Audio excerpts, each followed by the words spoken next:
सुनवाई करेगा। Supreme court ने 21 मार्च तक सुनवाई टाल दी है। चुनाव आयोग ने इलेक्टोरल बॉन्ड मामले में स्टेट बैंक ऑफ इंडिया से मिला डेटा अपनी वेबसाइट पर अपलोड कर दिया है। इस लिस्ट के सामने आने के बाद ही कई राजनीतिक दलों पर लोग सवाल खड़े करने लगे हैं, जिसमें कई बड़े दावों का खुलासा होता है।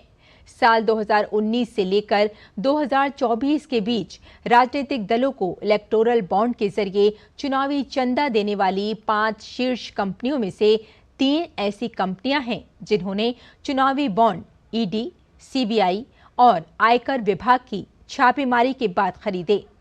पहले स्थान पर सैंटियागो मार्टिन द्वारा संचालित future gaming and hotels private limited है। इस कंपनी ने वर्ष 2019 से लेकर 2024 तक 1368 करोड़ रुपए के इलेक्टोरल बॉन्ड्स खरीदे हैं। फ्यूचर गेमिंग का मालिक सैंटियागो मार्टिन 910 करोड़ के लॉटरी घोटाले का आरोपी है, जिसका डीएमके, सीपीआई, टीएमसी और कांग्रेस से संबंध है।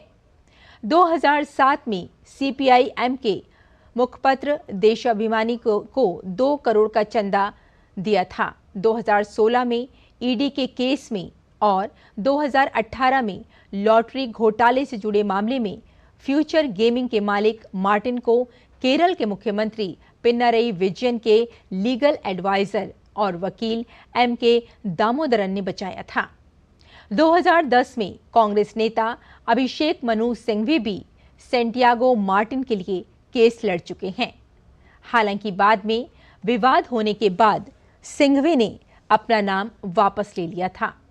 2011 में डीएमके नेता करुणानिधि पर बनी फिल्म मैं भी फ्यूचर गेमिंग के मालिक सैंटियागो मार्टिन ने 50 करोड़ रुपए निवेश किए थे।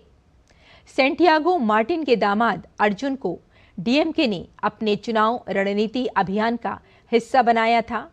दिसंबर 2021 में ईडी की रेड में मनी लॉन्ड्रिंग के तहत फ्यूचर गेमिंग की 19 करोड़ की संपत्ति को जब्त किया गया था। जमीन हड़पने के आरोप में सैंटियागो मार्टिन को गिरफ्तार भी किया जा चुका है। इससे ये कयास लगाए जा रहे हैं कि इन दलों ने अपनी राजनीतिक साधने के लिए इस कंपनी से लाभ उठाया। वहीं चुनावी बॉन्ड के जरिए राजनीतिक दलों को चंदा देने वाली दूसरी सबसे बड़ी company mega engineering and infrastructure है। हैदराबाद स्थित कंपनी ने 2019 से लेकर 2024 के बीच 1588 करोड़ रुपए के चुनावी बॉन्ड खरीदे हैं।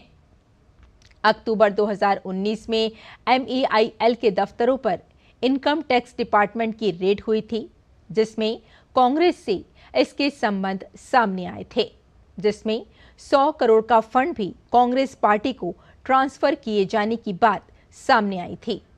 इस सूची में hetero drugs and hetero labs का भी नाम सामने आया है, जिसमें इसने इलेक्टोरल बॉन्ड्स के जरिए राजनीतिक दलों को 60 करोड़ रुपए का चुनावी चंदा दिया है।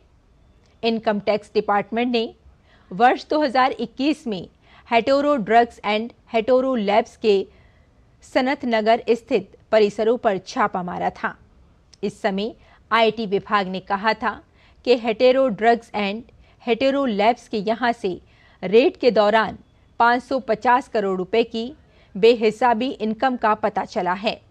वहीं 19 मई 2022 को हेटेरो ग्रुप के मालिक बी पार्थो रेड्डी को बीआरएस ने अपना राज्यसभा उम्मीदवार बना दिया था।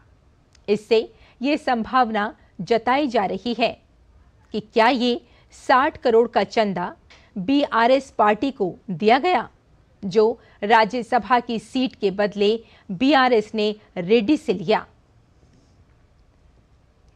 आगे बढ़ते हैं। वैश्विक मोर्चे पर तमाम चुनौतियों के बावजूद विदेशी व्यापार के मोर्चे पर एक अच्छी खबर है। फरवरी माह में देश से होने वाले कुल निर्यात में अभूतपूर्व वृद्धि दर्ज की गई है। इसी के साथ चालू वित्त वर्ष के पहले 11 महीने में होने वाले निर्यात के स्तर ने इतिहास बनाया है। फरवरी माह में देश से रिकॉर्ड 41.40 अरब डॉलर का निर्यात किया गया, जो फरवरी 2023 में 37 अरब डॉलर पर था।